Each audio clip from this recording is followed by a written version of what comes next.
drishti. Drishti is your gaze. So when you're in a yoga posture, you are standing in, let's say, Tadasana mountain pose, and you pick one point to look at, one point to gaze at. Generally, sometimes it's at eye level, or if you're in a warrior two pose, the gaze is over your middle finger on the front hand. Now, the gazing point is more than just where you're looking. It's about honing your focus and allowing your attention to really be one-pointed and centered in that moment. Now, I like to explore this idea of drishti while knitting, picking a point to look at, to really hone in and bring our awareness to one point so that we can start to turn our focus inward more. Now, for this project, you can grab anything that you're working on, a gauge swatch, or maybe you're knitting the yoga mat from Yoga of Yarn.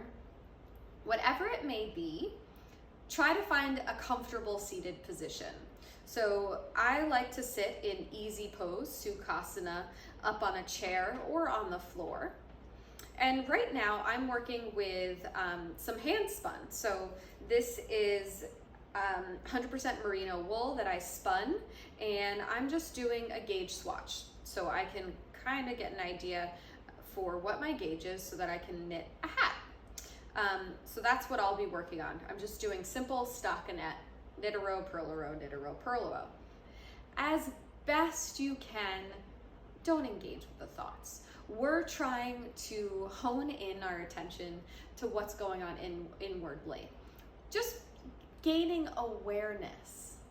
No need for analysis, no need for judgment. Just be wherever you are in this moment. Now, I've got myself seated, I've got my knitting project, and then you knit. And focus your eyes on one point.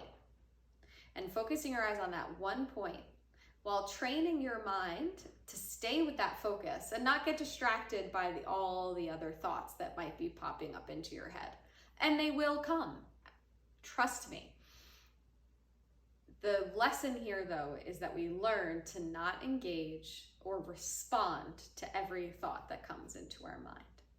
I will point my drishti towards my stitches as I create them.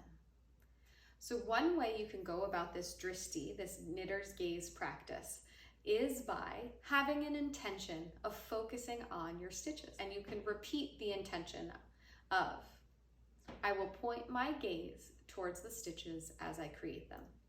So as I create each stitch, not allowing yourself to round forward and hunch as you're doing this, but to create a nice tall spine, still with that chin parallel to the floor, focusing on one point as you go. And as you think about the laundry that might be needing to be done, or the dishes, or whatever else pops into your head, you just breathe and keep going and keep looking at your stitches. I'm, of course, changing my gaze to look at the camera for you guys to be able to see my face, but hopefully you get the idea. We're going to keep our eyes focused on one gentle point, breathing deeply. And then when we're done, just set the project off to the side. Evaluate how you're feeling. See if you feel a little bit more settled by working on focusing your attention to one gaze point. And then either continue knitting or go back about your day. Namaste.